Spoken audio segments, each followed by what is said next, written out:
Hello, everybody. Welcome back to the Star Wars Stuff Podcast. Is that the name? Yeah. I think so. My name's David. I'm Mary. And I'm Chris. And we may have someone join us later. But of course, this is where we talk all things Star Wars. And before we get started, we want to thank our awesome top tier Patreon members out there. Starting off with Liam McCallan, Kevin Leininger, Deb McCaffrey, Maya Morris, Adam Haber, Cam from Indiana, Mariana Atia Arnold, Alex Blundell, Indiana Solo, BC Dumit, Sean Smith, and Adriana Verano. Thank you so much for your awesome love and support. And also check out our sponsor, LegionSabers.com. LegionSabers.com is where you can find all your lightsaber needs, from accessories to necklaces to racks to hold all your lightsabers. Check out LegionSabers.com and use the code STUFF at checkout. You get $5 off. So I think, as you can tell by my voice, I've been kind of sick here. And I feel good, though. I've been telling everyone I'm sick, but I feel okay. But just trying to get better. It's that weird linger in your throat. Yeah, I mean, it that. feels like my head is kind of like underwater. My ears are clogged. I'm just trying to pop them constantly. That whole thing. Sad. But yeah, I feel good. But yeah, we took a little break from podcasting, but now we're kind of, I think, back a little bit, getting back on track. Not a whole lot of new things to talk about, but I wanted to talk about all the stuff that's kind of in the zeitgeist now, all the stuff that people are talking about and pondering and kind of worrying about in Star Wars. I know we got a few topics I put in the title. So the first thing there is BATUU buddies. Mary surprised us all today and showed us a video of the Ewok BATUU buddy she got from a friend. And I think she's going to demo it right now for us. So this is Lizzie. She's got a lot to say. She's named after her auntie M, who picked her up for me. So it sounds kind of mad. Oh, there it goes. There it goes. Singing Yeah. to us. So the one thing I didn't expect is how much it really vibrates as it interacts with stuff. Its whole body vibrates. Its ears will wiggle. Its nose wiggles and stuff like that. But obviously, like, the biggest thing is the very interactive eyes that will like follow you and all those other pieces. And I know, like, some people get super creeped out by the eyes, but I think it's so cute. It's adorable.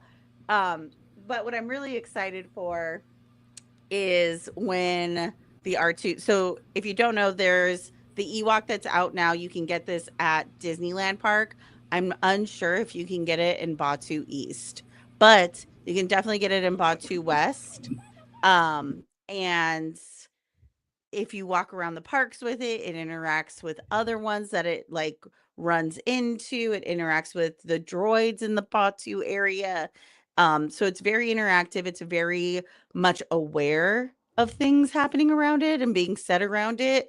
And will interact. And then there's like little outfits with like clip-on things that you can get, like a spear or fish or a hot dog, I think, and it clips into their hand. And then it's a Ronto wrap, I believe, right? Yeah, Is it it's a Ronto wrap? Yeah, Yeah. it's a Ronto wrap. Right? That makes so much more sense. Star Wars hot dog. Yeah. That one.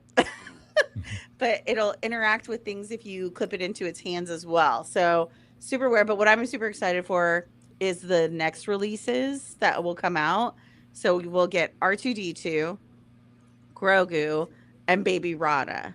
So I really, really want R2-D2, because then I'd have R2-D2 and my little Ewok just hanging around in my house, chit-chatting with each other all the time.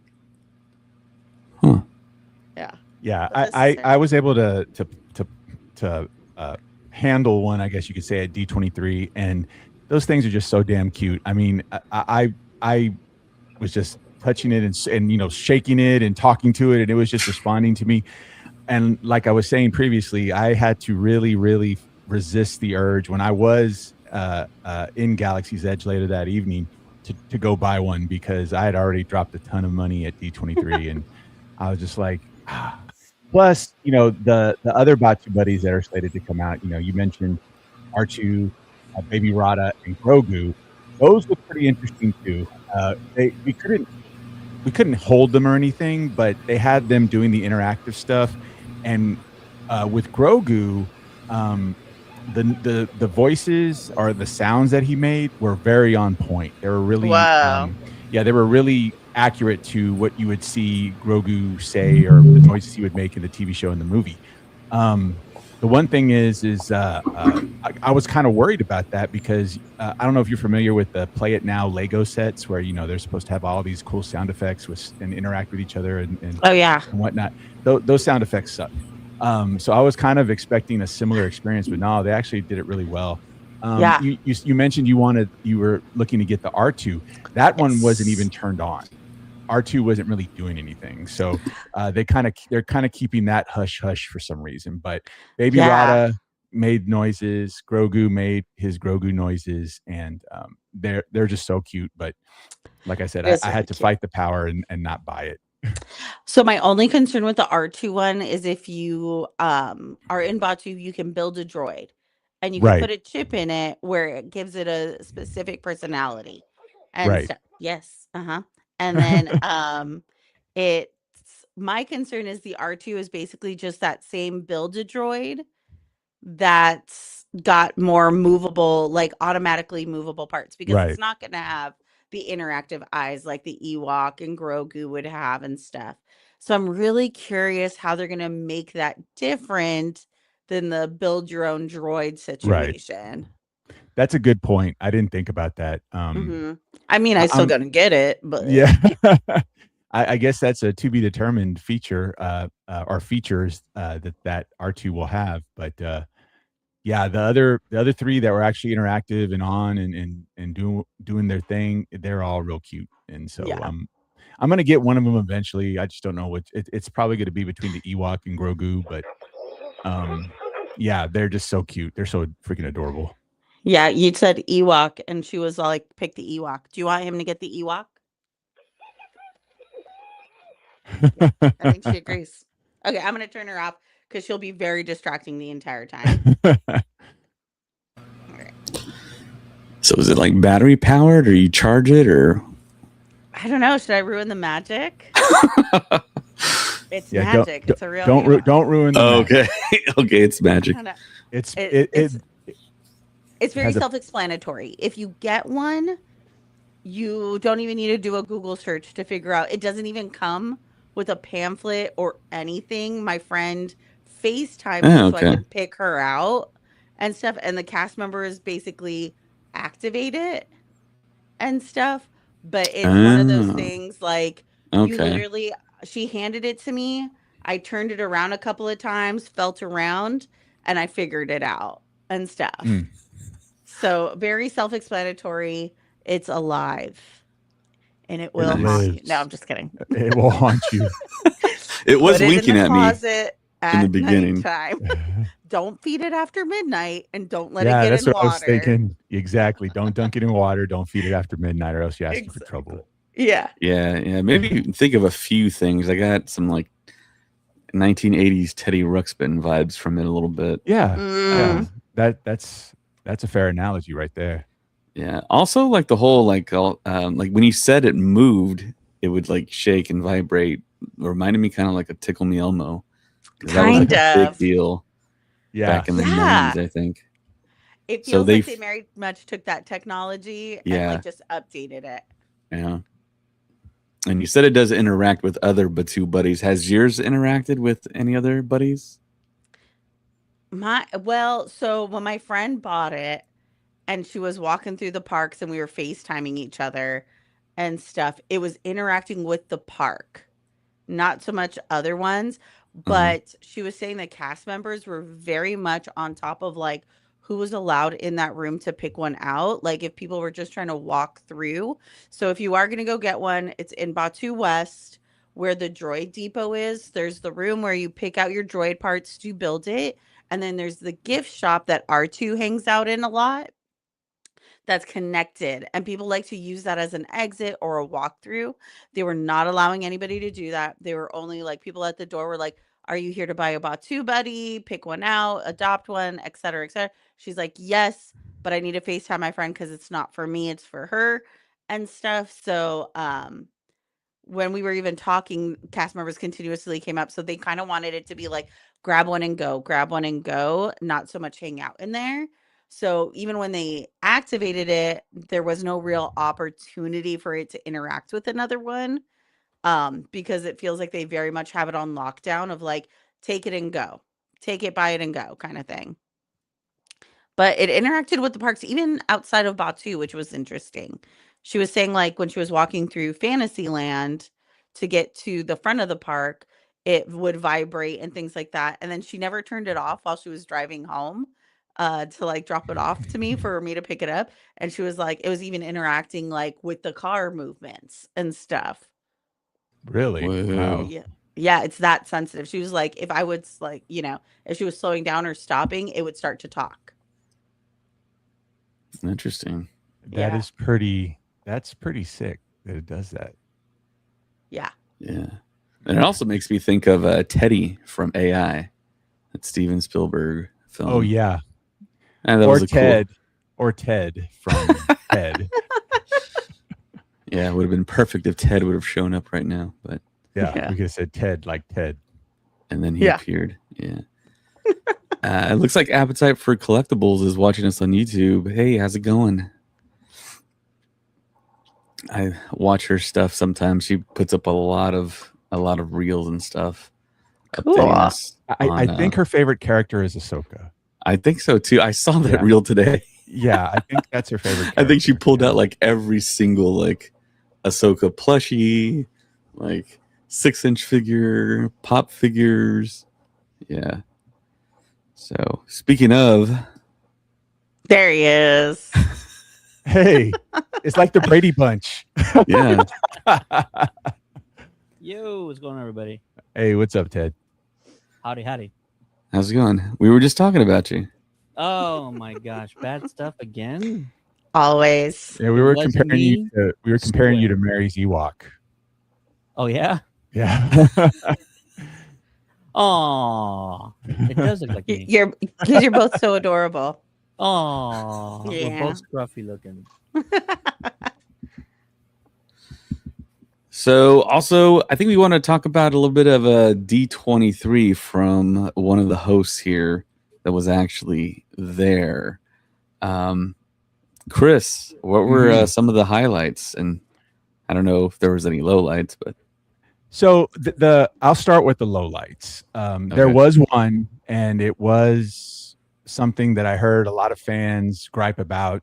Not just when we thought this was going to happen, but like throughout the rest of the weekend around the Lucasfilm Pavilion and whatnot, is that we didn't get any information about what comes after Starfighter. I think a lot of folks myself included, I'm guilty of it as well, got our hopes up because, following a lot of these actors that could play a prominent role in a future Star Wars movie. Daisy Ridley was in Los Angeles. John Boyega was in Los Angeles. Simon Kinberg was just at Skywalker Sound, which, is about like 6-7 hour drive. He could have easily been there. So everyone was thinking that it was the perfect storm that we would get some announcement of what is coming after Starfighter, but that didn't happen. So that was probably the low light. Everything else was amazing.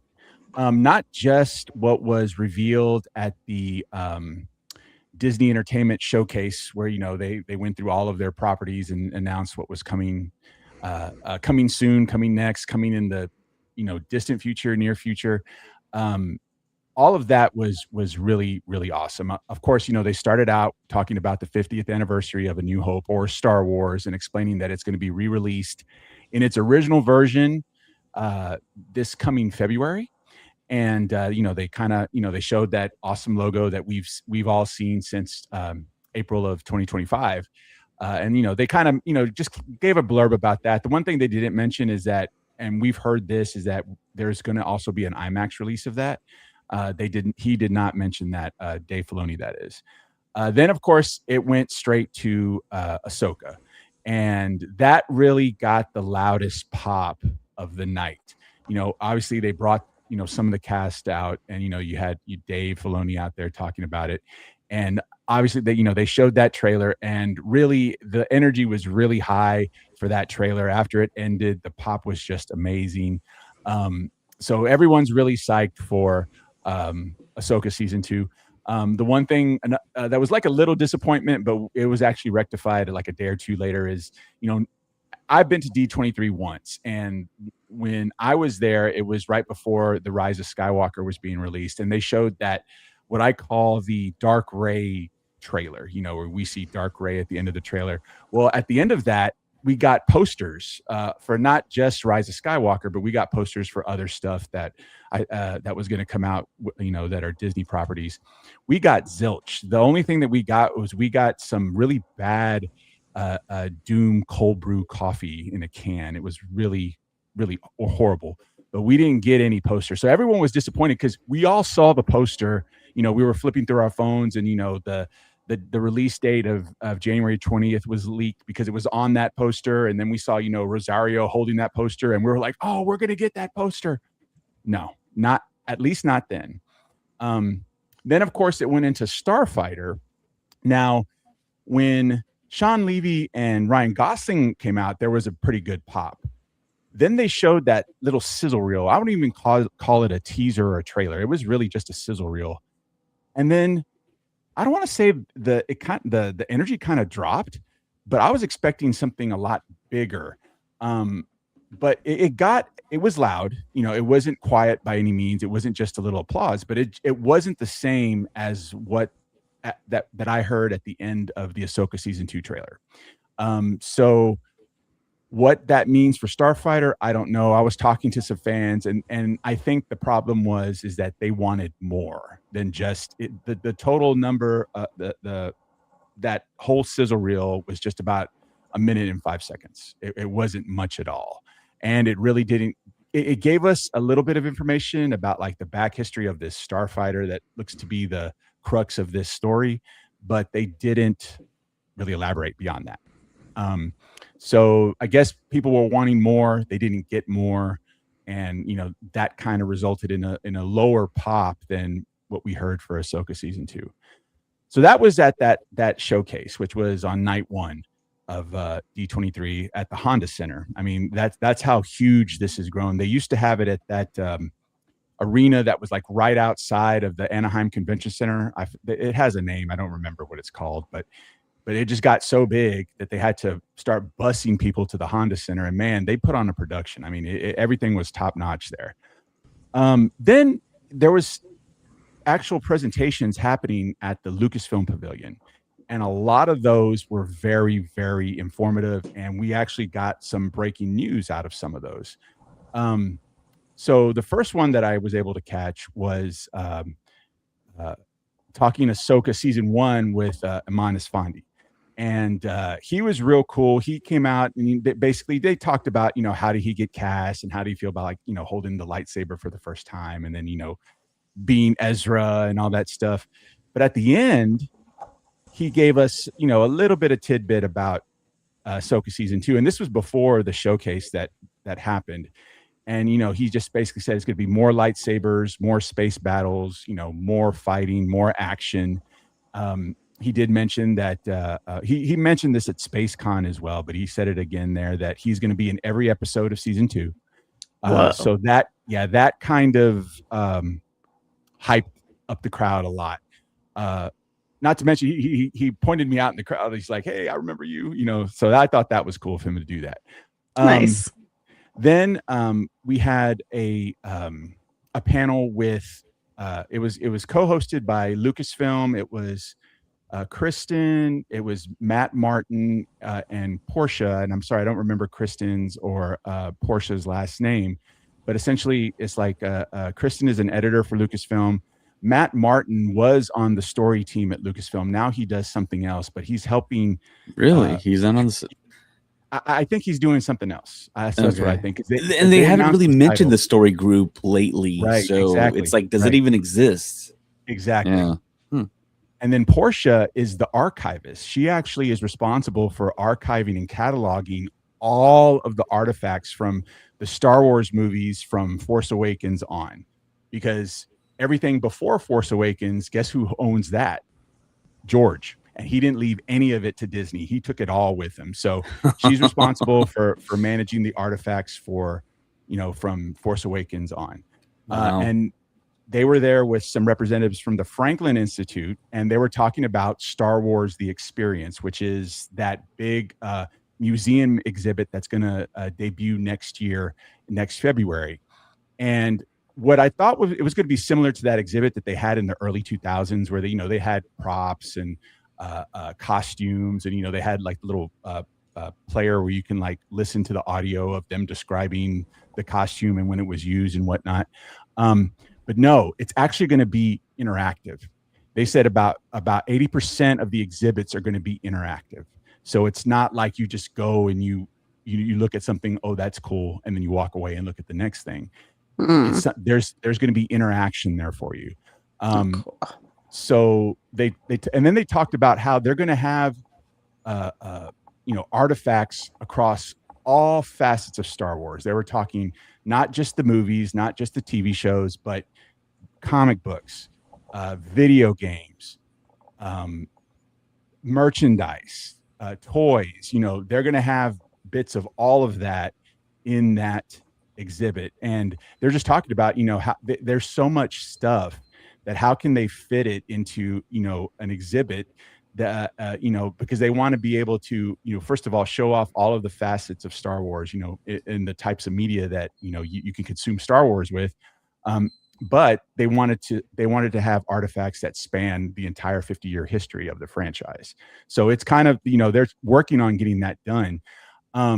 Plus the art for that exhibit is amazing. It's like a neon type of, like the way I can describe it is like neon in hyperspace with, outlines of the characters in neon. It was really cool. And then they actually had one of what they're going to have as one of the exhibits. They had an interactive presentation there where you can actually freeze yourself in carbonite, and you just make a pose or something, and the smoke would come out, and then you would see yourself frozen in carbonite. And then they didn't give us anything, but I'm sure you could get like a memento, like a picture or something to take with you. But they had that to show how they wanted that exhibit to be interactive. So that was real cool. Again, it's not really anything to do with what we're going to get in the future for movies, TV shows, etc. But that was still a cool presentation, and I know a lot of fans are hyped about that. We obviously have the Lucas Museum of Narrative Art opening up here in a couple weeks, and then we're going to have that early next year. So a lot of Star Wars fans are going to be spending time in museums over the next 24 months. Oh yeah. Then there was another panel with Doug Chang where he was talking about the art of Mandalorian and Grogu, and essentially what he was saying was, when he designed the battle droids back before episode 1, that George wanted them to be like not too scary, but like kind of, obviously they're there, shoot stuff and whatnot, but they wanted to be a little clowny, not really scary. And then, a lot of those droid designs were utilized in Mandalorian and Grogu for the droids that were guarding the huts, the droid Gatra. And he was like, the leashes were taken off, and I made the droids look mean and scary and stuff. And he showed some illustrations on like how B1 looked before, how he had to design it before because of what George wanted. And then now that he didn't have that limitation, how he actually modified it to make it look like he really wanted it to look back in 1999. I thought that was a real interesting presentation because, I really like Doug Chang. I think he's done an excellent job in illustrating it and building for Star Wars. And just to hear him say that, I really wanted them to be a little bit meaner, back in 1999. I thought that was pretty cool. And then showing us the progression of how he got to where we are today. So that was cool. That is really cool. I really enjoy him. Yeah, he's a good dude. I've talked to him a couple times. I've run into him at several celebrations, and I've talked to him a few times. He's really easy to talk to. He doesn't turn you away or anything like that. So he's a cool guy to talk to. Then the final presentation that I caught was one about season 1 of Maul Shadow Lord with the head writer of Maul's Shadow Lord, Matt Minkovitz. And he just talked about like how he got into it. He actually started with video games. He wrote the story behind that video game that never got made, was Star Wars 1313. He was behind that. But then he just kind of moved. He started with Clone Wars. And then from there, he just kind of progressed. And then he became the head writer of Maul Shadow Lord. And what was really cool is that, he was talking about, his progression. And of course, questions about season 2 came out. And before he even could breathe about that, out pops out Dave Filoni. And he just kind of comes out and says hi and, says, hey, he's great. And I'm just here to make sure you don't say anything you're not supposed to, stuff like that. So it was cool to see him. But the bit of news that came out of that was literally breaking news was that season 2 of Maul Shadow Lord will happen next year in 2027. They didn't give a date of any kind. They just said it will happen next year. So that really, perked up the ears of the Star Wars fans. So then there was one that I wasn't able to catch. Boy, I was beat by the end of that third day. I was dead. But then they had some of the puppeteers that puppeteered the Anzellans in Mandalorian and Grogu, and they were showing on stage the techniques of how they were, handling these Anzellans. And apparently it's kind of like, the Muppets. Everyone was below the floor and just, with sticks and stuff, moving them as they needed to be moved. And then of course, they were all the metal sticks were removed in post-production, but they were making them talk and everything. They all had buttons and triggers. I just kind of caught it in passing. I was tired and hungry, and I was like, yeah, I can't stay here. I'm going to fall out. So all in all, I think from a what we know is coming perspective when it comes to Star Wars, it was a good weekend. Again, the only lowlights where, we got nothing past Starfighter, like the future of Star Wars after that. And then again, the pop after the Starfighter sizzle reel was loud, but it wasn't as loud as it was for the Ahsoka season 2 trailer. But all in all, it was great. It was very tiring. D23 is awesome. I mean, if you love Disney, other than Star Wars, if you love Disney, that's where you need to be, because you can't walk anywhere without tripping over a Disney princess. I mean, it's that. It's that Disney. I mean, there were some amazing Disney cosplays. My favorite one is there was a woman that was dressed as the Muppet Show. Whoa! I saw her. I saw the picture of her. Yeah, she was dressed as the Muppet Show, and she had, what is it, Waldorf and what's the other guy's name on her back. It was pretty sweet. So all in all, it was a fun con. I've been wanting to go back since 2019. That was the last time I went. And so I was very grateful to have this opportunity, and I'm definitely going to go back in 28. It was really fun. Oh, one last thing. Shout out to my guy, Elliot, who fulfilled his dream of doing the pre-show at one of the big panels at the Honda Center. He did the pre-show before the Experiences panel, which is the parks panel where they announce what's coming to the Disney parks. He was just, when he told us, he told us that was happening at RSC at Rebel Scum Con, and he was giddy then, and he just that whole weekend he was just so giddy and happy, and man, he went out there and he knocked it out the park. So kudos to DJ Elliott for doing a great job and fulfilling one of his goals, one of his dreams of being able to do a pre-show for a big D23 presentation. I met him in Japan. He was one of the DJs in one of the rooms. I can't remember which one, if it was always the same one or it was a different one, but he was the one who did the Ahsoka panel in Japan. He was super nice. Good on him. He's a good dude. He's good people. And I've known him for years. And so, yeah, he's good people. Yeah, that's awesome.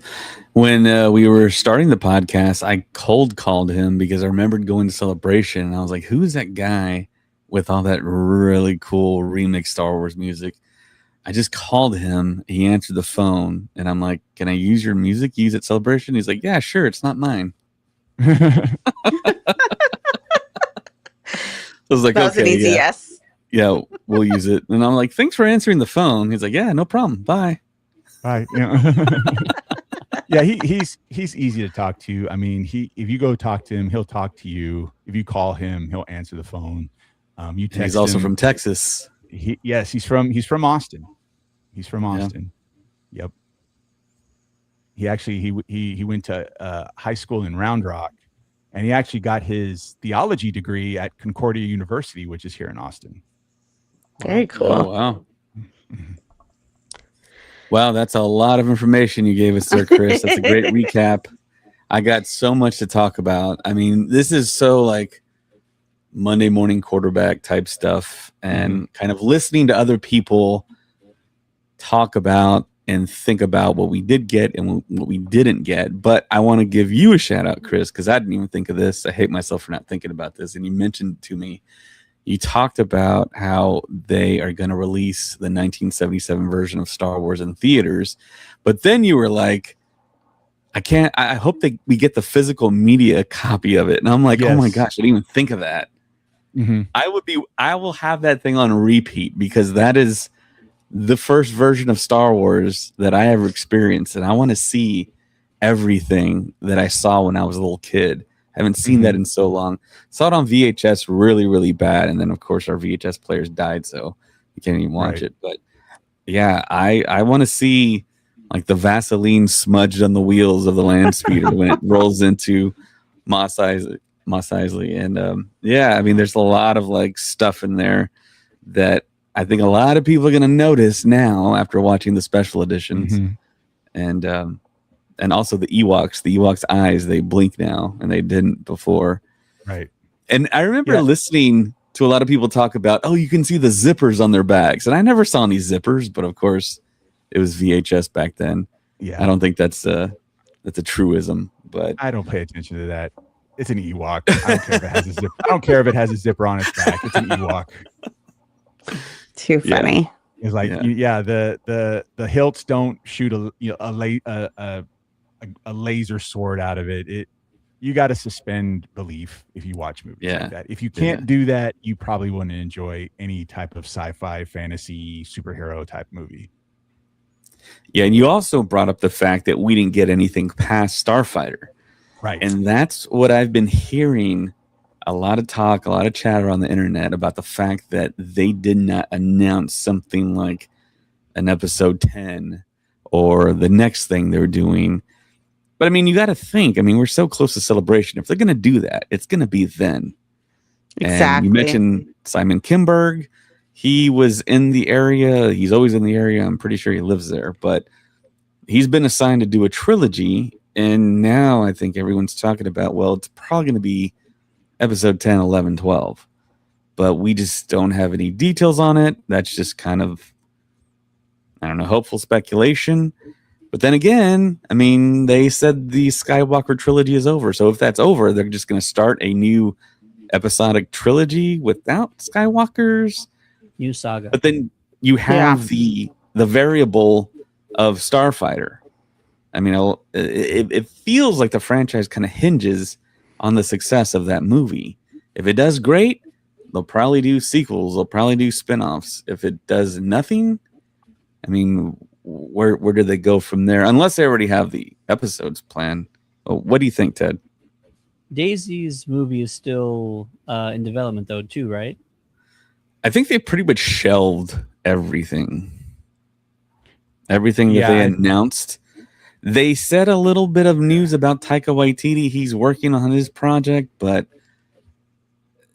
it kind of came to pass that we all learned that when they did that investor call thing back in the beginning of the decade, it was just kind of a thing for shareholders to find out, to kind of like calm them and like steady the ship in a way. And like the whole Kevin Feige film, I mean, I don't think that's happening. I mean, I think he's way too busy doing Marvel stuff, even though he did say on the stage at Hall H that he loves Star Wars more than Marvel.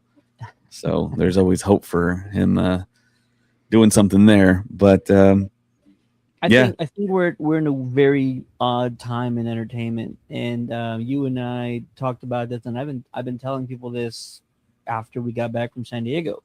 San Diego Comic-Con, the audience and the crowd and the size of the people that were attending was back to kind of like pre-COVID numbers, but Right. the studios were definitely reserved and penny pitching when it came to the amount of outdoor activations that were around the convention center.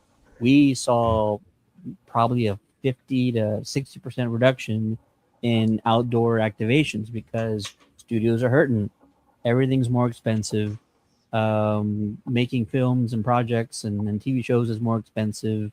They're not, nearly sending as many people around the country to do marketing and things. Projects are getting canceled left and right. In the reasons we're given is because studios are trying to cut back on costs and things like that. So we're in a very strange time in entertainment, and I think studios like Disney and Lucasfilm are just trying to make sure that they're not taking as many risks as possible right now. But I do feel that Starfighter is going to be a success. It's a great creative team behind it. I've spoken at great lengths about the writer behind the movie, and so I feel like it's going to be a huge hit for everyone involved. Yeah, I also think, if I'm not mistaken, Lucasfilm and the Marvel Studios presentations were on the same night, right? Yes. Yeah. Yeah. Star Wars another night. You cannot do that. As somebody who's like, listen, this is basically Saturday at Hall H, right? Yeah. Like everybody is waiting for Marvel Studios, and then once you hit that high, we don't want to do anything after that, man. We want to go home. Like everyone was waiting for X-Men on this occasion. Exactly. The X-Men announcements. Yeah. Everybody was waiting for X-Men. They're showing photos of the cast backstage prior to the announcement was out. Like it was, everything was bubbling up and everything was coming to a boiling point. Once we hit that, that's a wrap. Like nobody should be going after Marvel Studios. Ask Kevin Smith. Nobody wants to follow them. So Lucasfilm should have had their own day. Now, if they didn't do it because they didn't have a lot of announcements to make, then they should have gone before Marvel Studios. Clearly, Marvel need to be last. Nobody should be going after them, and that's just how it should go. So the thing is like D23 is a different animal. Disney really doesn't say, hey, we know that Marvel is probably our top property. It needs its own day, or Lucasfilm needs its own day. They just lump everything and say, okay, Pixar, Disney Animation, Marvel, Lucasfilm, everything. They just Walt Disney Studios, because you know what, they announced some movies that I didn't even know were like in development, like the Romeo and Michelle sequel. Yeah. They announced that was happening. Well, that was announced like 8 months ago. It was a long time ago. I had no idea. Yeah, I was gonna say you're young, but you're about our age. So like, you should know what that is. I remember this. I actually saw that movie. He dismissed the announcement. I got you. Yeah. But what else? They announced some other, like, they're bringing back Camp Rock with the Jonas Brothers, and they lumped Anne Hathaway, who was very pregnant, by the way. Well, very pregnant. Yeah. She talked about Princess Diaries 3. Mary has something to say. Yes. Camp Rock was already on Disney Plus when they announced it. They announced it and then it launched right on Disney Plus. Wow. I was just like, what was the point of wasting time at D23 with that? Yeah, I have no idea. And then hauling the Jonas Brothers out there to announce it. Yeah. But yeah, with D23, they just lump everything. They do that with when they make these big announcements, they just put all their properties in one basket and go. Lucasfilm is that venue used more than that day, or is it just that day? It's used all 3 days for their largest panels. So like the day one was the Disney Entertainment Showcase, which did everything that I just explained. The next day was the Experiences panel, where they announced what was coming to the Disney parks. And then at on the last day, and I didn't attend this one, is where they have their Legends ceremony, and they induct their Disney legends into their Hall of Fame and whatnot. Yeah, Alan Tudyk, Robert Downey Jr. Mm-hmm.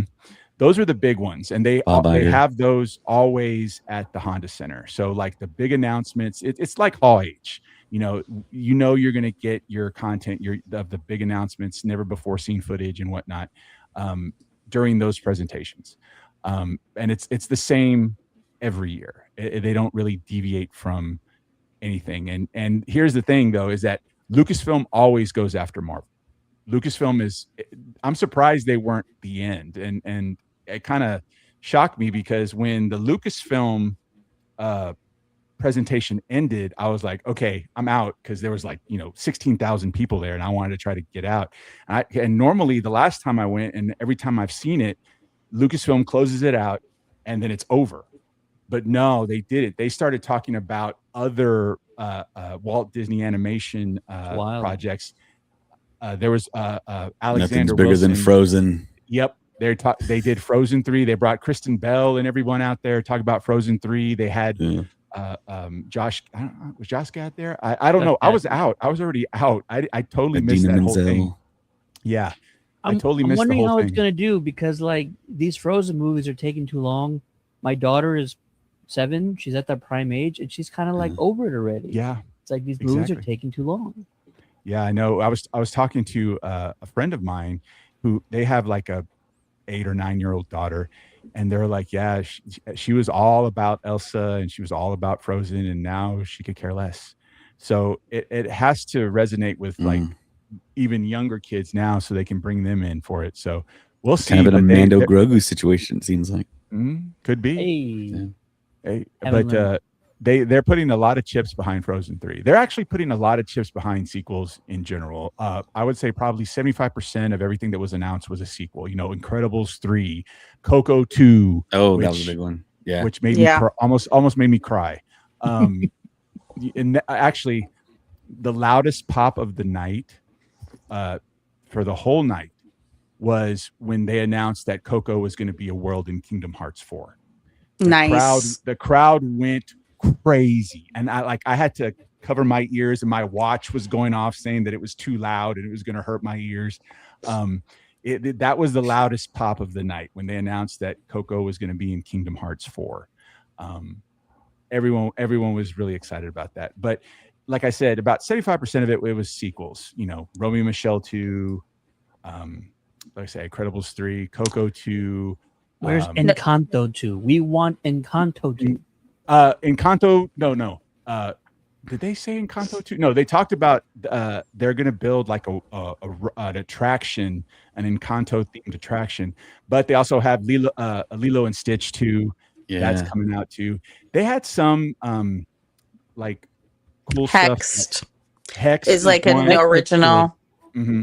And then there was, gosh, I forgot the name. Is like that haunted restaurant that Pixar is putting out. What was the name of that one? It had that like kid who was like trying to order something from like a restaurant or a convenience store that's run by ghosts. Oh, weird. I forgot what it was called. It's an interesting one. I'm gonna have to look it up. And then another like project that is not a sequel is, you know, and Jon Favreau is behind it, is Oswald the Lucky Rabbit. Yeah. And the reason why that got a lot of a big pop is because the animation is going to be 2D hand drawn. It's not going to be the 3D computer animated animation. It's going to be artists actually drawing, you know, Oswald the Lucky Rabbit, and that really got a rise out of the audience. Nice. Yeah, he's had that project for a little while.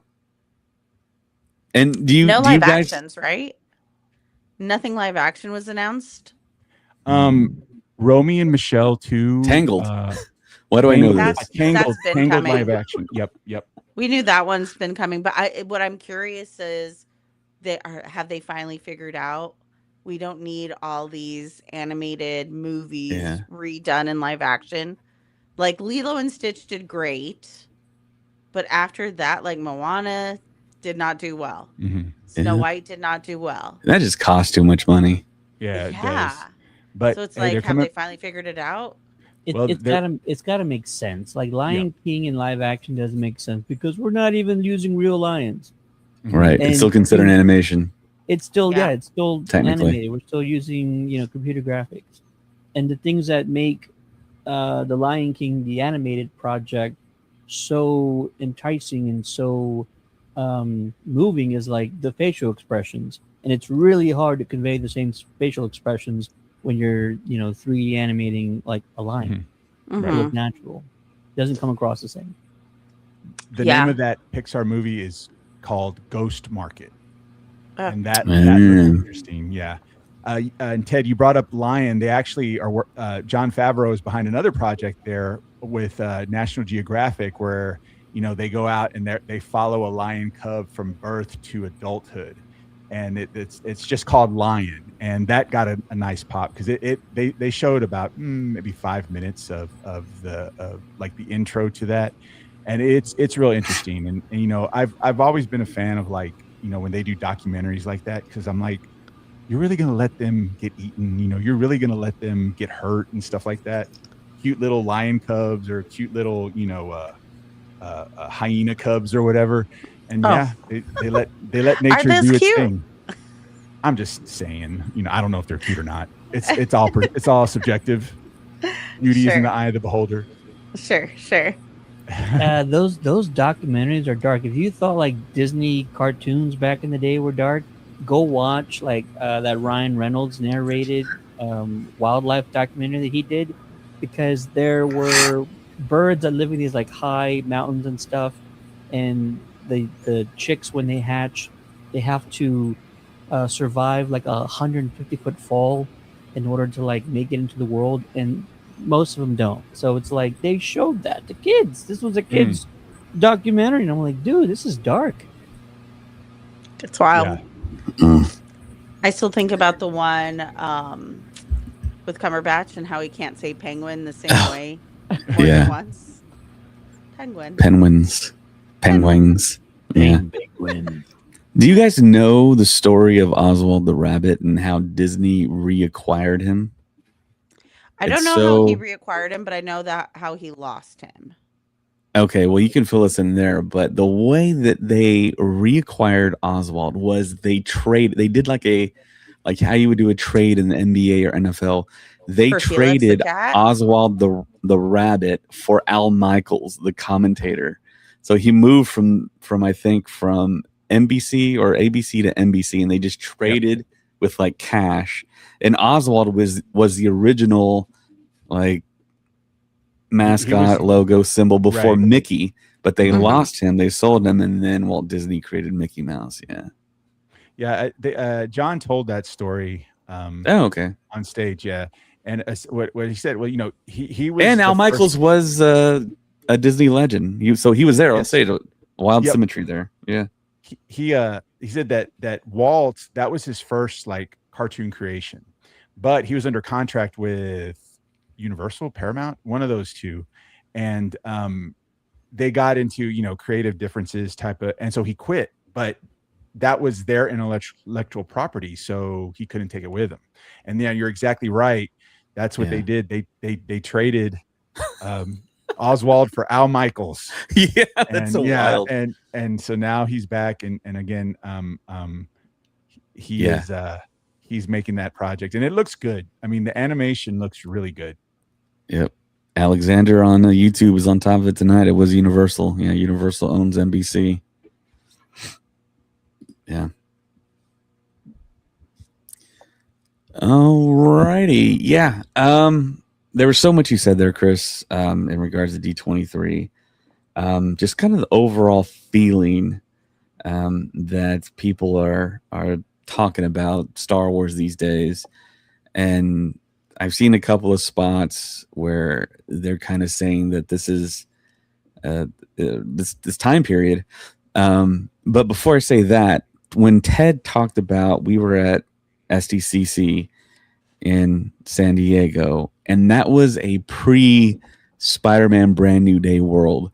Now we're in a post-Spider-Man Brand New Day world, and the box office is seemingly recovered from pre-pandemic times. Apparently, this is one of the best years ever, and they're on track to the studios do perform as well as they ever have. So I want to know what that means for the industry, what that means for Star Wars and Marvel going forward. And I have my opinion on it, and I think that a lot of people kind of go against the opinion I have. And I know somebody on our podcast that's not present tonight. I don't know if we could talk about him or not, but we can't. We don't talk He- about Bruno. yeah, good. so yeah, the guy that I'm talking about is James. James is not in favor of what Marvel is doing. And to me, it's like that's what Star Wars should be doing, bringing back the actors and the characters that we all want to see, we all want to make money, and really make the franchise back into what it used to be. And it seems like Marvel is going to do that. And I mean, via Spider-Man, via Robert Downey Jr. and Chris Evans. And it's the question I've been asking for so long. And it's such a interesting and kind of puzzling for me situation why Star Wars doesn't go back and use Hayden Christensen as Darth Vader, use Ewan McGregor. He's practically begging in the media on red carpets to come back as Obi-Wan Kenobi. It's like there's a lot of people writing stuff, there's a lot of people trying to get stuff done, but it's just not being greenlit. Mm-hmm. And of course, back then, you really couldn't. People would point to Kathleen Kennedy, but she ain't there anymore. Now it's Dave Filoni and Lin-Manuel Brennan, and it's the top brass at Disney approving, disapproving stuff. So you got Josh D'Amaro now at the very, very top, and then we all know about the Ben Solo, Adam Driver, Steven Soderbergh vehicle thing, and laughingly, Filoni was asked on the red carpet at D23, what about the hunt for Ben Solo? And he was trying to do the Jedi mind trick of, we're not talking about that now. We're not talking about that. And then, of course, Adam Driver appears on the screen as one of the main Marvel villains now for X-Men. And it's like, man, it seems like Lucasfilm has a lot of missed opportunities and very commonsensical moves that they can make. And it's getting a little scary, I think, because if Starfighter doesn't do it for people, it's like, where is the big eventized Star Wars thing that we're all looking forward to? I don't think it's Starfighter. I think people are thinking it's going to be good, but there's no Phantom Menace, there's no The Force Awakens anyone's really looking forward to. So, go ahead. Yeah. Sorry. To be fair, they are using Hayden Christensen now. I think like the contracts and the negotiations and things like that is what ends up really holding things up, because we know he was in negotiation for a long time with Disney and Lucasfilm to come back and how to come back and all those other pieces. But it seems like he's going to be in quite a bit of Ahsoka season 2. And on the interviews and red carpets, he was saying like it's exciting for him to play Anakin during the Clone Wars because he hasn't gotten to play that version of Anakin yet. Right. And I love that point, because they're having their cake and eating it too, because Filoni already said, we're not doing the Clone Wars because we already did that, but they're doing the Clone Wars in Ahsoka. Yeah. So maybe he's kind of like getting that aspect and like, yes, we got to give, like I always say, give the people what they want. We want Anakin. We want the Clone Wars action. Ariana Greenblatt did a great job as young Ahsoka. Give us that stuff and flashbacks. It's perfect. I have a theory about Adam Driver in Marvel. So, like, Kevin Feige just had an interview where he stated every year, me and Adam get on a meeting. It's like our annual get together, and I'm trying to convince him to do something on Marvel. And I've offered him so many different roles. And they were like, oh, does he think about it? And he's like, no, he's pretty upfront. He knows what he wants to do, what he doesn't want to do, and stuff like that. I think that he finally said yes because Jon Favreau bridged the gap for him between Feige and Filoni and stuff. I think he really wants to do the hunt for Ben Solo. And so Favreau's telling Filoni, offer him that, and then he will do something on Marvel. Someone then went to Adam, was like, hey, if you do this Marvel character, then they'll green light the hunt for Ben Solo. And that would explain Filoni's kind of like, oh, we're not going to talk about that right now, blah, blah, blah. And why Adam got announced finally said yes to a Marvel project. That's So my conspiracy theory. that is a very valid theory, because we know that actors will do projects just so that they can do Yes. other projects, right? But we got to keep in mind that it wasn't Lucasfilm that said no to The Hunt for Ben Solo.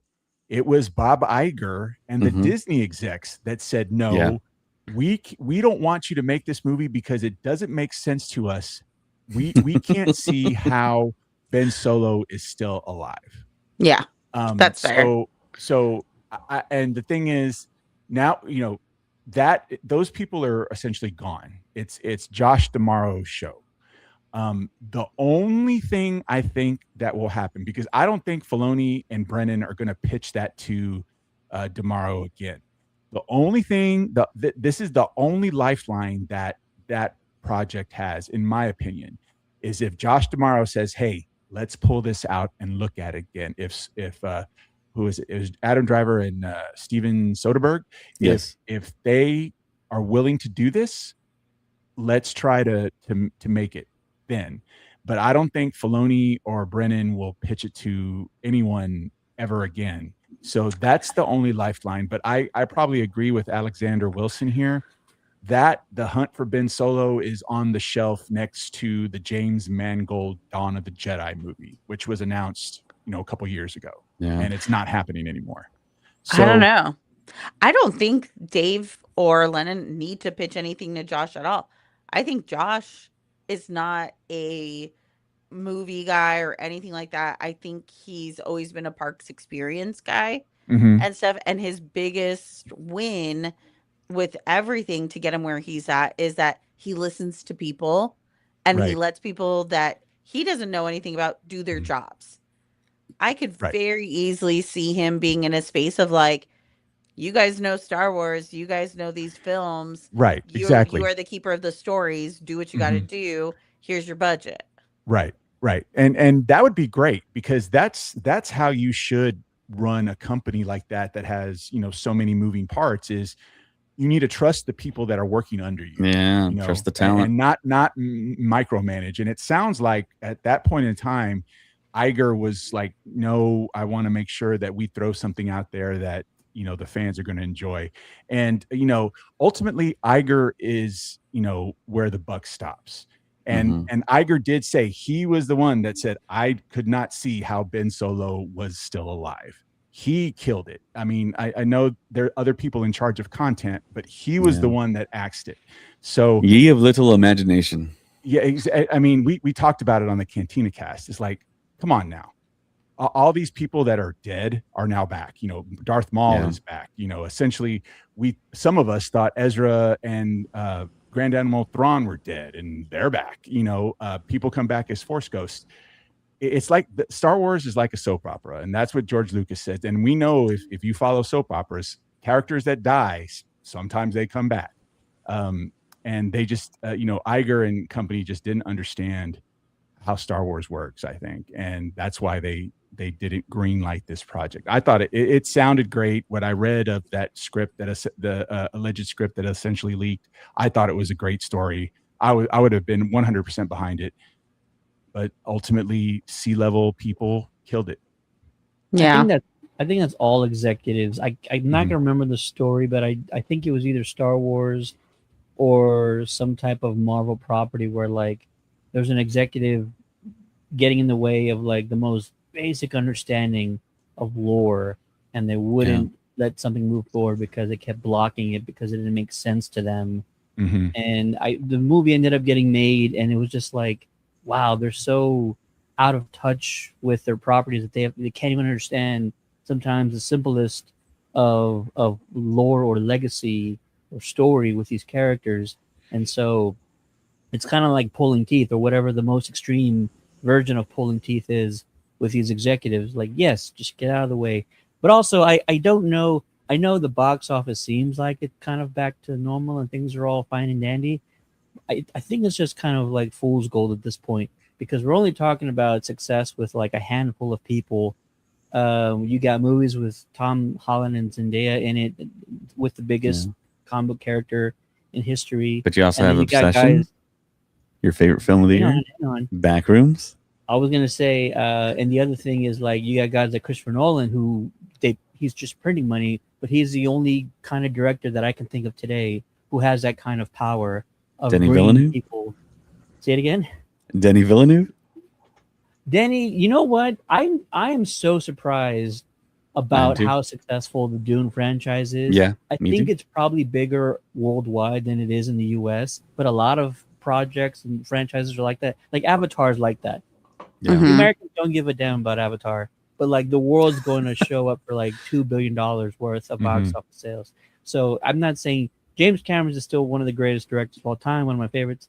But I still think that studios need to have cheaper budgets, write better stories, and find more talent.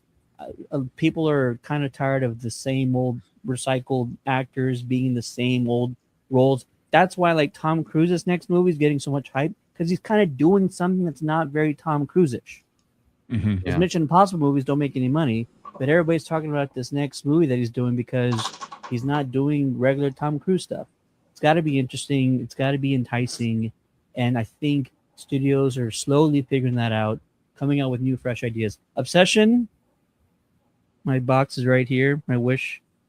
One Wish Willow. The One Wish Willow is right there. It's so. Take it out, Ted. Let's break it on the podcast. No, don't do Make that. a wish. Make a wish. Make a wish. Make a wish for Star Wars to come back. No, sir. Leave that in its box. You know what I think is wild? Steven Spielberg had a movie that came out And it flopped. in the last few months. That's what I'm saying. It's not. Nobody has the power that Nolan does, and he's earned it for himself, and that's okay. Yeah, I kind of agree with you, Ted. Is that the box office was held up by like 4 or 5 tentpole movies. You know, you mentioned Odyssey, you mentioned Spider-Man, Brand New Day, Project Hail Mary, and Toy Story. And Toy Story. Yep. Still didn't see that. I haven't seen it either. Yeah, I did give my money to Coyote versus Acme, which was great. I loved it. It was amazing. Yeah. This is a Star Wars show, so I won't get too into Looney Tunes, but yeah, I think because we had these like unusual blockbusters happen, that kind of has elevated it. Let's see what happens through the Christmas movie season into like early spring, because you'll have some like blockbusters come out during that time as well, especially around spring break. And let's see what happens. Let's see if it can be sustained. If it's sustained, then maybe I would say, okay, we're kind of back to pre-COVID levels. Here's the thing: is that what I know in talking to people is that they're still frustrated with theaters. It's too expensive to see a movie. Concessions are too high. There was a big I don't even want to call it a cult. I would say a fan base around the Alamo Drafthouse. I was one of them. And then, they shifted to this new ordering system that has upset everybody. And they're kind of alienating themselves from the Drafthouse, but they really don't want to go anywhere else because they're kind of used to that Drafthouse experience. Yeah. So people are still frustrated with going to a movie theater. I think it's going to have to be to get it back to where it's back and it's consistently back. It's going to have to be a combination of good content, good movies, good writing, good stories, and the theaters kind of cleaning their act up and making things maybe a little bit better for the moviegoer, a little bit more affordable. I don't know if that's going to happen, especially since we heard like the all major theater chains, their chains are supporting the Warner Brothers Paramount merger now, where before they were speaking against it. And so that's just also raising frustration with movie theaters. So again, it's kind of like a two-pronged thing, in my opinion. Ted, do you take your little girl to the movies? A lot. How much on average do you pay for for your family to go to the theater? I think tickets in my city, which I'm in Texas, which is supposed to be a cheaper kind of environment. Tickets are probably averaging about $18 to $20 right now per person. Wild. And then we're still talking $15, $17 popcorn buckets. $8, It's on the $10 cheap side there. drinks. That's cheap. That is so cheap compared to here. I believe you. Yeah. Mm-hmm. So we will only, like, me and my husband are blessed enough to like have weekday off, like Tuesday, Friday mornings off. So if we go see a movie, it'll really be like Friday mornings. So we get a bit of a discount, like that 15% matinee discount. And we're paying about $24 a person still and Wow. stuff. But we are indulgent people. So we also are like, we want to help the theaters. So we're going to buy concessions. We're going to do all that stuff. Sure. We'll get the hot dogs, popcorn, drink, popcorn buckets. I got the Spider-Man popcorn bucket where it's the Spider-Man head. That thing was $50 for just that bucket. Yeah, that's how much they are here. I mean, Yeah. I took my son to go see Coyote versus Acme, and it was $85 for the 2 tickets, a large popcorn that we shared, and like 2 medium drinks. It was crazy. Yeah, Yeah, we'll pay around the same. It's becoming a luxury, like how theme parks used to be. Like, oh, we're going to go to the theme park today and make it a thing. And so, like, oh, you're willing to drop a couple $100s to go to a theme park if it's going to be kind of this big experience for everybody. Movies are turning into that. Theater experiences are turning into that. Like, oh, we're going to, drop $150 pretty easy. If we go to like a sit down, somebody mentioned Alamo, which we love Alamo, but we know 3 tickets plus $20 meals each person and drinks on top of that, which are separate. Like, we're walking out of there, over $100 for just one night. And so we kind of, play things kind of by ear. Yeah. Yeah. I 100% agree. It is definitely turning into a luxury item. And I think that's really what holds the box offices back. It's not so much the content anymore. I think people still really enjoy the content. That's why people sign up for streaming services, right? People like rotate through their streaming services, and it's like, oh, this movie's going to come out on Netflix. So I'm going to re-sign up for Netflix for the month, watch all the things I want on there because this movie's coming out on there, and then I'll cancel it. And people do that with HBO and all those other things. So I don't think it's the content. I just think it's the actual theater's cost. And like you said, like the difference between a theme park and a movie theater is like 2 hours and a meal or an all day experience and stuff, Yeah. So it's the theater system needs to change. They need to figure something out to make it still an every day, every weekend experience for families. Yeah, I agree 100%. I think that's a big disconnect, especially after COVID, where people realize that, hey, I could still be entertained if I just watch it at home. And the thing is, going to the theater, it's a social thing. It's not necessarily, hey, I want to see, the Odyssey, in 70 millimeter with, sound blasting my skin off, As Nolan intended. Exactly. But it's also you're in a room full of people so it's a social construct from a certain point of view. Yeah. Whereas, when you're at home, it's just you and whomever lives there, maybe. So there's a social aspect to it that I enjoy. That's why I like to go to the movie theater. But I don't want to pay an arm and a leg to go see it. Now, theaters have those like reward programs where you could or those subscription programs where you can go see a movie a day or a movie a week or something like that. Alamo has their pass as well. But there's just so many restrictions on there that I didn't think it was worth it. Like, you can't see first run movies. You can't see specialty screenings. Like if they're in a 4DX or IMAX, it doesn't count. It has to be a standard screening. So there are a lot of limitations with that. I think if they were going down the right path of making something that could probably be enticing to people to get them back in the theater, but then they just put so many restrictions on it. It's like, when you buy like say like a Magic Key Pass at Disneyland, but you get like the lowest tier and like everything is blacked out. Correct. Yeah. It's similar to that. But that's the only tier, is and then all the weekends are blacked out and stuff like that. You can't use it. So at that point, I was like, yeah, it's really unusable. Back in 2017, when me and my husband first started dating, we got Movie Pass. I don't know if this was like a nationwide thing, but it was here in California. Okay, cool. So we got Movie Pass as Christmas presents one year from like his parents. So every Tuesday we would go see a movie. And that was like our weekly date night thing as we were like Mhm. saving money to buy a house and do all these things and stuff like that. And it was so great. And then all of a sudden Movie Pass went bankrupt and no longer existed. And I think Yeah. they recently came back, but again, it's like only very specific areas, Mhm. like all these limitations and stuff. But I remember it was like once a week we were seeing a movie. And I think that's when we saw like Infinity Wars was through Wow. Movie Pass.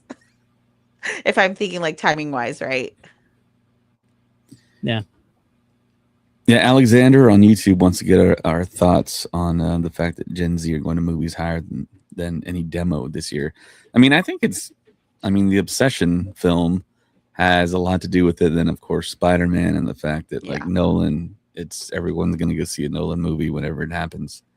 Um, but I I think they also mean, have the funds, the liquid funds to do it. You know, Yeah, a lot. I looked it up. Gen Z and millennials are very close. Gen Z only leads millennials by 5%, but those are the two biggest demographics. Is 87% of Gen Zers and then 82% of millennials. And I think it also makes sense. And I've been talking about this kind of on my channel. Gen Zers are making movies, and the yeah, way that Gen Zers are making movies is yeah, sort of aimed at the culture and lifestyle of Gen Zers today. And you can tell when you watch specifically something like Obsession, how they capture the lifestyle and of Gen Zers and how they talk and how they act and how they think. Mhm. If you put Obsession up against a movie like Scream, listen to the Yeah. dialogue, watch how they act, watch the differences between the two. And Gen Z, because of the world they're growing up in and how chaotic it is and how much they are having to deal with certain things that have happened before them, their culture is a lot more sophisticated growing up than it was for like us. We had a lot less Mhm. to worry about, speaking specifically of like millennials. And so I'm really enjoying the content that's coming out that's being made by Gen Zers, and it is capturing the style and the dynamic and the culture of Gen Zers. I think it's fascinating. And there's a few horror movies I've seen in the last few months that have like they're casting Gen Zers and they're really kind of tapping into their society and their generation. And I think it's great. And I think as long as they keep making solid movies and they're original and the writing is still high quality, that you're going to keep that group keep going to the movies as much as they already are. right. And it begs the Star Wars question: is it time for younger filmmakers to tackle Star Wars? Because you got to look at reality.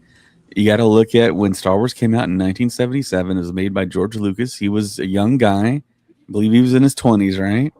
Very young guy, very young, no name actors. Mark Hamill, Carrie Fisher, Harrison Ford, no names. Nobody knew who they were.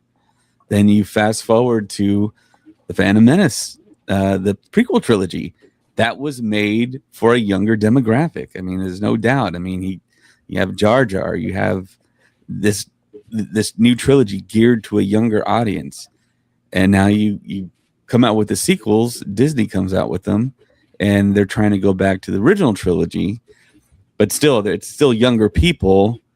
But they didn't have Luke, Leia, and Han in there as much as the older crowd that loved the original trilogy wanted. So you're kind of halfway doing what you were aiming at the get go to do. So it's kind of like a mixed bag there. So now I think the question is, after Starfighter, where does Star Wars go? Is it the episodic trilogy, or is it something totally different? Which is in the Star Wars spirit, doing something totally different, you know? So I hope it's it's up to different. Lucasfilm. Yeah. I hope we're done with the Skywalkers. We've spent decades and decades and decades with them. Like we're done. I want something new. As a Star Wars fan in the middle of the road of all of it, I would love a new story. I'd love something much. I would love a Gen Zer to make something with Star Wars. and stuff. Was very excited for Starfighter, and then I heard the premise, adoptive father figure, saving the kid, all that stuff. It's like, come on, let's move past the same story and stuff. I think even us millennials and stuff are at that space too, just like the Gen Zers of like, we need something more original. We need something that kind of speaks to the tone of the world now. Right. Well, And I think the question go is ahead, David. Disney capable of allowing that to happen with one of their marquee franchises they own? Will they take that risk? And I think the answer is what you just said, Mary. I don't think that they would take that type of risk. I mean, Josh Tomorrow, he looks like a younger guy, but I mean, the people above him, the shareholders, are they going to be okay with letting a 20-year-old kid take the keys for Star Wars? He's not younger. He's just handsome. But I think the sequels gives us that answer, right? Like the sequels feel like they were, like you were saying, to your credits, like they were trying to make everybody happy, and doing so they made no one happy. Right. That's the old adage there. Yeah. Yeah. And stuff. So I don't think they can. I think they try to play it too safe all the time. And like we were talking about earlier, almost everything they announced at D23 were sequels and stuff. Yeah. They're playing safe with everything. Absolutely. And then it's like the stuff that was new, that was a new idea, a new premise, that is where they're kind of throwing, like, I don't want to say unknown filmmakers, behind those projects, but definitely not the heavy hitters that you have that are coming with the movies that were sequels. On the Star Wars take, now let me come from the Gen X perspective, because that's me. So as far as, I mean, I kind of agree that we need new stories. We need a new premise. We need new ideas. I think I do subscribe to George Lucas's initial thought behind Star Wars, where he's like, it's a poem. It repeats itself. It keeps going. I think that is the underlying core of Star Wars. Now, do you have to follow that every single project? Absolutely not. So, have something different. The one thing that I will disagree with Mary on is about no Skywalkers. And this is the issue that I had when, Rise of Skywalker came out. It says on your hat, Chris. Yeah. The Skywalkers are Star Wars. That story is Star Wars. Everything else is just adjacent. So Mandalorian and Grogu, Andor, Rogue One, that's all gravy. Star Wars is the Skywalkers. You can deviate a little. You can do different things, but ultimately the core of Star Wars is the Skywalkers. The core of Star Wars is the Jedi versus Sith, or Force wielding, whatever. That's my opinion. So when I heard that, hey, Daisy Ridley's coming back, they had her on stage, I think it was at Celebration London, talking about that whole project and whatnot. Mm-hmm. And Mary, I know how you feel, and I respect your opinion. I respect you. She is a Skywalker. Oh, she is. Is Solo a Solo? So she's a Skywalker. She's a Skywalker, then I'm a Lucas. You could be whatever you want. And if you're a Solo and a Skywalker, you can come back from the dead. You can come back from the dead. I'm going to walk up to George and be like, hi, I'm your daughter. Some lady asked me what my last name was, and I said Lucas. So guess that's how this works now. That's how this works. Exactly. So I think that if, here's the thing is that's the core of the story. Now, it doesn't have to be the same thing every time. It doesn't have to be. And I'm not saying you kill everything else that's adjacent. Like you don't stop making things like Andor. You don't stop making things like Rogue One, Mandalorian, Skeleton Crew. You don't stop that. Those are like supportive projects to Star Wars. Which, to bolster Star Wars, to me, give some more flavor. It's the Skywalkers. So, and again, I will say this from a Gen X perspective, someone who grew up, who actually saw like the original trilogy movies in the theater the first time they came out, with the exception of A New Hope, because I was just like half a year old at that point. I think that if they go down that route and they bring Rey back, which we all think is going to happen, and they formulate a trilogy, they don't necessarily have to make it 10, 11, and 12, but it's a trilogy around Jedi, around a Skywalker, however you feel about her. I think our generation, my generation, who's still alive, there's still a lot of us alive, and we all have money now. I think that will bring it back. I think that would bring Star Wars. That will give you the Phantom Menace experience. That will give you the Force Awakens experience if they do that. Everything else is just adjacent. So when we talk about Starfighter, we talk about it, it's set 5 to 6 years after the events of Rise of Skywalker. What I see this movie is going to do, especially since there's rumors that there is a Jedi, or there are Jedi present in this movie. That's going to be the entry into what Simon Kinberg does with Rey Skywalker in the trilogy that he's coming up with. I think that's going to be we're going to get breadcrumbs for that trilogy in that movie. That's my theory, I guess you could say. But yeah, I hope she does come back. Yeah, I really do. I enjoy her as an actress. She's not getting any younger, so if they're going to use her, they got to use her now. Yeah, exactly. We've said this since I've been podcasting with you, David. Me and you have exchanged this: strike while the iron is hot. Mm-hmm. Now, I wasn't in London. I wasn't at London.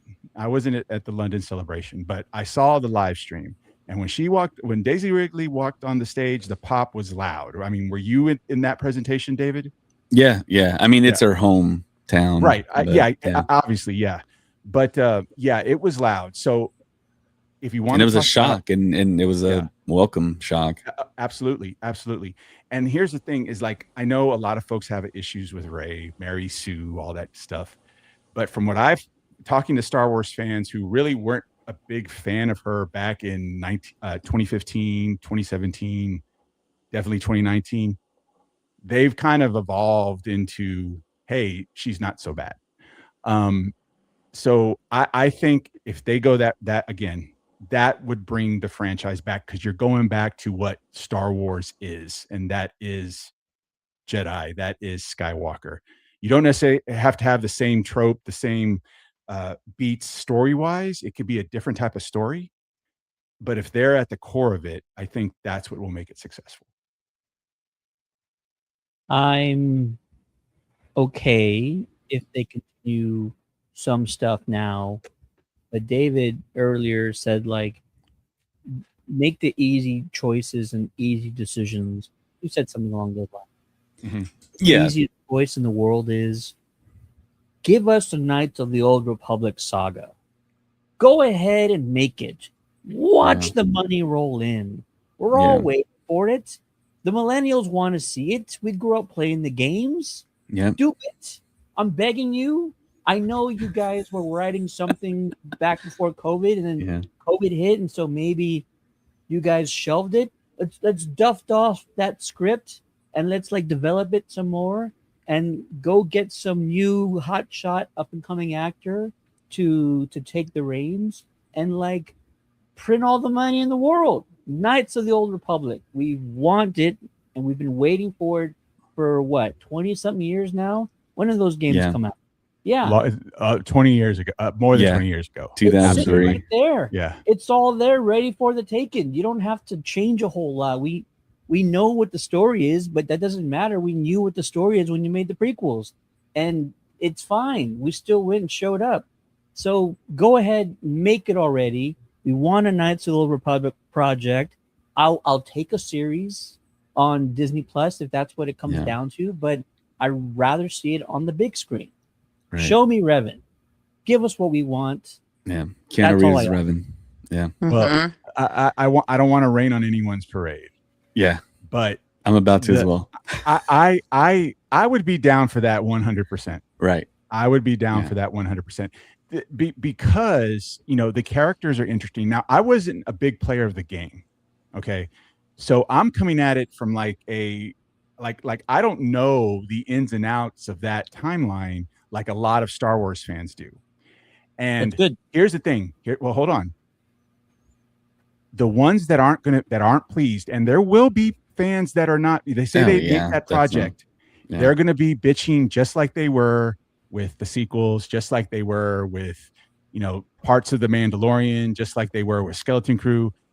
Do they want to do that? Do they want to pull something that is already beloved, that's already had a media release, even though it was a video game, adapt it into a TV show or a movie, and then have people not like it because it wasn't exactly what they wanted? I think people will separate it. I don't know. People will separate it. Yeah, they'll separate how they feel about the video games versus how they feel about the show or movie and stuff like that, because they'll look at it as like, they took something that was really great and then they found a way to mess it up. The people who are going to be negative will be negative no matter what. Right. And stuff. So I wouldn't worry about that, Like, people are going to be people. Yeah. It's slightly different in the sense that KOTOR was an RPG. It was a choose your own adventure type thing. Now, there's still like the beginning is the same, the ending is the same, but like the path you take was different. And so if you do a KOTOR, you actually get to choose like which character arcs are going to be the ones you go with, because your main protagonist who you played as, you could be the good guy all the way through. You could be the bad guy all the way through. You could be the good guy, but do some shady shit along the way, like every now and then. So the good thing is, like, as long as you hit the big bullet points, I think fans will be kind of cool with it. As long as you keep the same characters, the same names, have them look exactly how they are. What you do in between step A, B, and F, as long as those three things stay the same, like, fans should be good, because it was a choose your own adventure. So luckily you have that going for you. I can't say like, oh, that's not how I would have played the game. Right. It's a stupid argument. So luckily, those are the things that might be working in their benefit, is that, like, as long as the beginning and the ending are correct, everything in between is kind of like whatever you decide. So, they have pulled like characters from Legends and stuff and thrown them into canon, but it's never been exactly the same as the character that was in the book. And that has upset a lot of people. I mean, I think that's just a minority, though. I mean, it's not going to affect the box office. Yeah, but the thing is, the example that I'm drawing from here is Thrawn, right? Everyone was super excited because Thrawn was finally going to be in live action. We had him. Now, he showed up in Rebels, right? And people were complaining about how he looked at Rebels, right? But it was Rebels and it was animated, so they gave it a pass. Yeah. He shows up and people are still mad on how he looks, how he acts. And see, Ahsoka season 1 was successful, but it wasn't a smash. Yeah. And we're getting a season 2, and I think we have to get a season 2 because there was just so much story that was left. I do think that Lucasfilm is gun shy with stuff like that, especially if there's a lot of heat behind it. To give you a prime example, David, and we've talked about this before. After we both agree that the best time that what would have been the best time to have a Mandalorian and Grogu movie was after season 2. That would have made $1 billion. It would have. It was. The thing is that, one, the TV show is doing well, so they just wanted it to keep going, and two, they're like, okay, we could mess this up if we put it on the screen and people don't like it. I feel that's how they felt like, behind the scenes. What I was going to say earlier about not raining on your parade. And Ted, this goes to what you said about give the fans what they want. George Lucas has said this. Dave Filoni has said this. Mm-hmm. Fans don't know what they want. And I believe that. I believe that. You can ask for everything and you think that's what you want. And then sometimes you'll get it and it's not what you want. And sometimes it is. I think, while again, if they produced a Knights of the Old Republic show, or if they produced like an Old Republic show, the game that's currently on, I would be there day one watching it, and I would probably enjoy it. But I think they're really not going to go back to stuff that's already been established, because people already have their opinions about that particular storyline in that media that it was released in originally, whether it's a video game or a comic book or whatever book. And they just, they don't want to risk. I don't think they don't want to risk getting it wrong, because they do. You're not wrong about that. They're scared. Yeah, exactly. But see, I personally, I think that's how they feel, but I would love it if they would do something like that. I just don't know how successful it would be. I mean, look at the Acolyte. Okay, so it's not the Old Republic, right? It's not Old Republic, but it is hundreds of years or 100-ish years before the the events of Star Wars. And I mean, it just I thought it was okay. I thought it was fine, but they didn't advertise it that way. They advertised it as looking through the eyes of the Sith, and then of course, when you say that, when you say it's 200 years before the Phantom Menace, or 100 years or whatever it was, you think that we're going to see the Jedi Council. They said the Phantom Menace. We're going to get Phantom Menace tie-ins. Didn't really get much of that. And then towards the end, that's when we got the Plagueis stuff, and then the back of Yoda's head or whatever. But Star Wars has it even better than what Ted described. You don't even have to use existing lore. Just give us a Jedi versus Sith war, like Game of Thrones style, red lightsabers versus blue and green lightsabers, and make it up. Make up different characters. Make up new characters. I mean, come on, guys. There are thousands of storytellers that can do that, and it's like, just do that. Darth Jar Jar story. Filoni's on the right track, okay? Because I got something to say about that too. Oh, hold on. I got a specifically. Filoni has been like, every now and then he does something that he knows fans want, and it's turned out mostly good. Luke Skywalker in his prime showing up. We've never gotten that before. He does it in season 2, and it's one of the greatest moments in the history of television. Yeah, absolutely. Especially absolutely. Yeah, ball like a baby. He brought back Boba. I still appreciate that. I think that's great. That's good stuff. I had a third one, and now I lost. Oh, they're bringing back Clone Wars Anakin. It's like fans wanted to see Anakin in his kind of in those heydays, and now But you got to admit, though, it's a very, very slow drip here, Ted. No, and you're not wrong. Yeah. I'm saying like the things that they know fans want, all fans. And it's not so much catering. I wouldn't say that. It's just like these are the low-hanging fruit, showing us, and there's a lot of it in Clone Wars style attire, doing Clone Wars style stuff in those stories and adventures. Like, it's low-hanging fruit, and I'm not saying like do that all the time, but clearly they know sometimes like, hey, everybody would love it if we did this, or if we showed Boba Fett was still alive and he's crawling out of the Sarlacc pit, or we show Luke Skywalker in his prime, show him as badass as we possibly can. Like the Luke thing should have been done decades ago. Even before the prequels, we should have got a Luke Skywalker saga by himself, and that would have made a few $1 billion back in the day.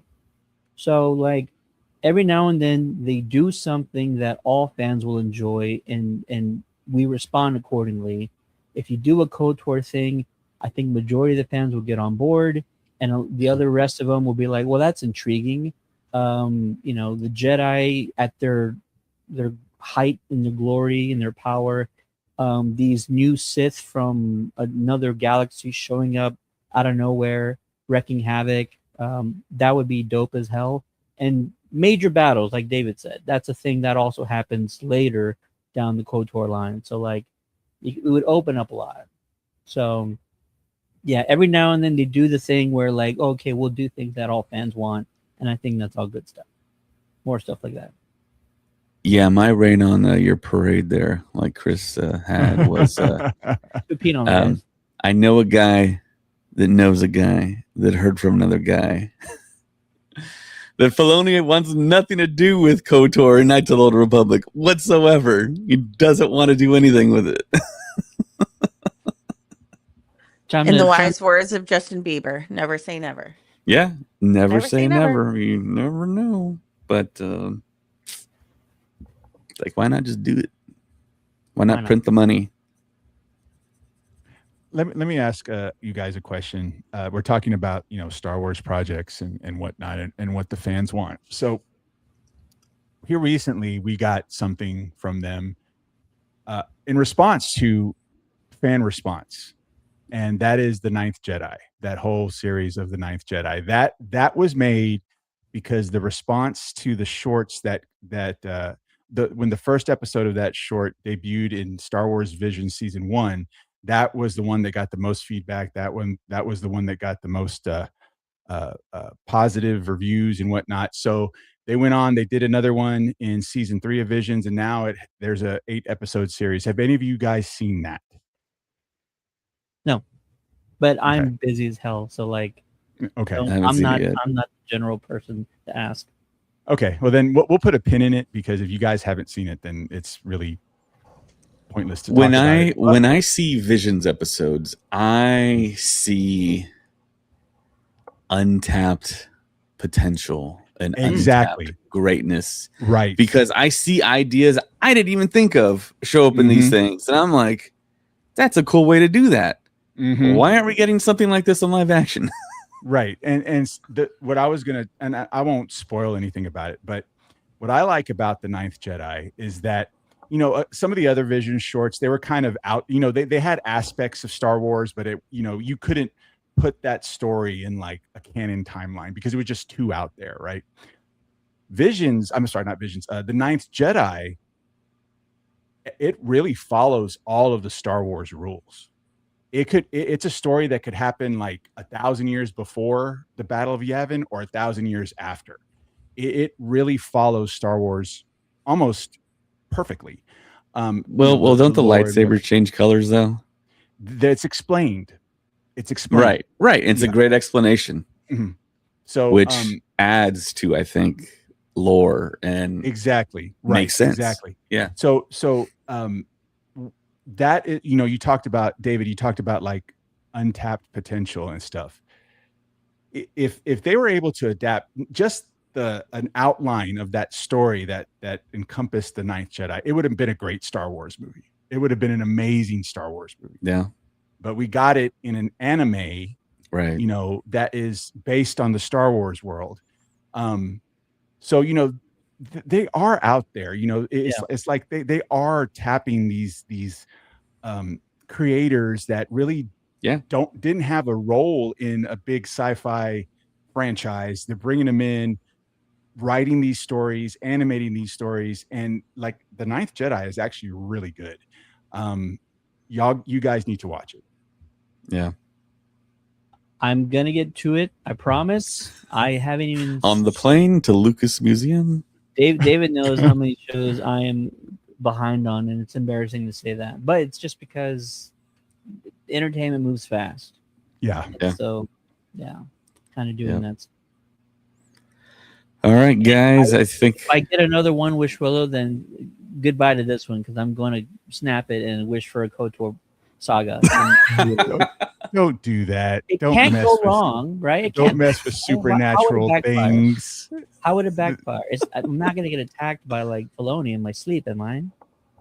Yes, yes, can't- he will. Okay, now you just because you threw it out there, that really could happen. You can have like a Filoni succubus with a black cowboy hat and a Pittsburgh Penguins jersey with a hockey Watch stick while I attacking you. Watching you while you sleep. Oh my gosh. All right, guys. I think that's a podcast for tonight. I just want to say thank you to everyone in chat there, especially Alexander Wilson. He chimed in with a lot of great facts there. I know he was fact correcting a lot of the stuff I was saying and omitting there. But yeah, thank you to everyone out there. I know it's getting late and some of our hosts have to go to sleep. So You looking me dead in the eye right now? Oh, I got to come go to on. sleep too. I mean, I got to Sway. recover from my illness. It's and 9 everything, o'clock where you're at. Come on. I'm in my sleepy sway already. Gee. When you sleep, is that a thing? What is that about? Sleepy sway? Yeah. I just start swaying when I get tired to keep my like Stevie focus. Wonder, you start going like this. I Yeah, just keep Japan, myself Zach. focused. Yeah, I just want to say Japan Zach commented a lot on Instagram here. Also, Book Dragon Vibe says, "Hi, I love Star Wars."